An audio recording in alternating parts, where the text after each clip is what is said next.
প্ৰত্যেক বছৰে অনুষ্ঠিত হোৱা এটি এৱাৰ্ড প্ৰগ্ৰাম নাম হৈছে প্ৰাগ চিনে এৱাৰ্ড। 16 ফেব্ৰুৱাৰীত অনুষ্ঠিত হৈ গ'ল প্ৰাগ চিনে এৱাৰ্ড। প্ৰাগ চিনে এৱাৰ্ডত উপস্থিত থকা অভিনেতা অভিনেত্ৰী শিল্পীসকলৰ কিছু দৃশ্য আমি আপোনালোকৰ সৈতে এতিয়া শ্বেয়াৰ কৰিম। বৰ্তমান স্ক্ৰীনত দেখিবলৈ পাইছে জনপ্ৰিয় অভিনেত্ৰী সুকন্যা ৰাজগুৰুৰ লগতে আপোনালোকে দেখিবলৈ পাইছে তেখেতৰ স্বামী অভিনেতা দেৱাশিষ বৰঠাকুৰক। তেওঁলোক দুয়োগৰাকী একেলগে উপস্থিত আছিল প্ৰাগ চিনে এৱাৰ্ডত। এইবেলি প্ৰাগ চিনে এৱাৰ্ড অনুষ্ঠিত হৈছে যোৰহাটত। নিশ্চয় আপোনালোকে খবৰটো ইতিমধ্যে গম পাইছে।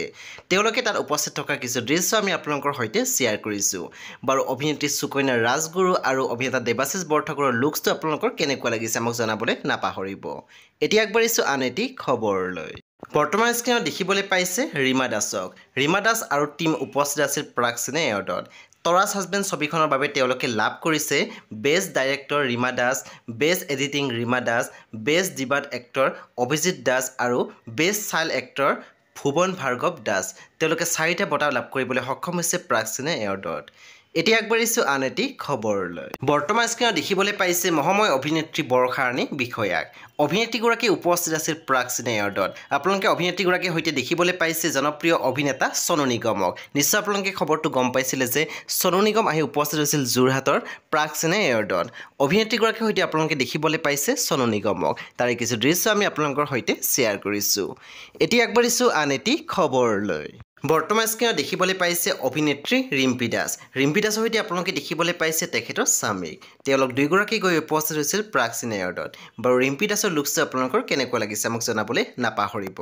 এতিয়া আগবাঢ়িছোঁ আন এটি খবৰলৈ।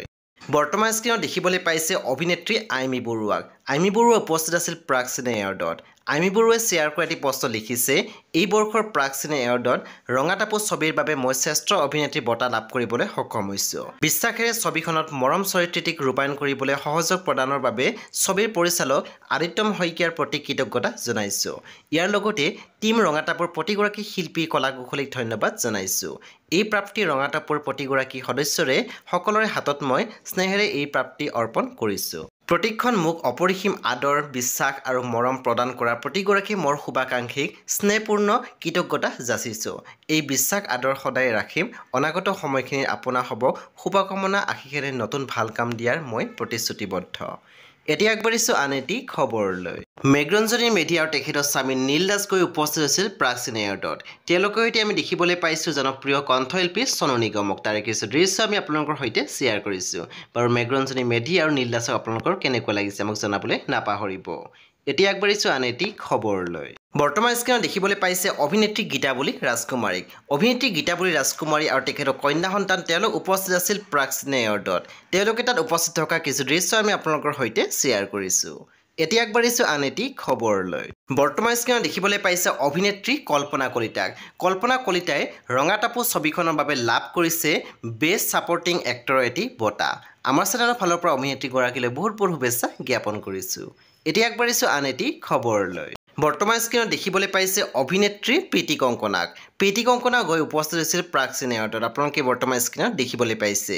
বাৰু অভিনেত্ৰী প্ৰীতি কংকনাৰ লুকছটো আপোনালোকৰ কেনেকুৱা লাগিছে আমাৰ কমেণ্ট ছেকশ্যন লিখিবলৈ নাপাহৰিব। এতিয়া আগবাঢ়িছোঁ আন এটি খবৰলৈ।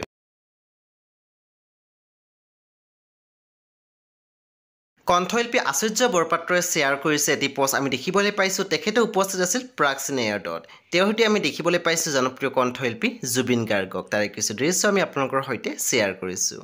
এতিয়া আগবাঢ়িছোঁ আন এটি খবৰলৈ। প্ৰাগ চিনে এৱাৰ্ডত উপস্থিত আছিল কণ্ঠশিল্পী ভৃগু ঐশ্বৱ। ভৃগু ঐশ্বৱৰ সৈতে আপোনালোকে দেখিবলৈ পাইছে চনু নিগমক।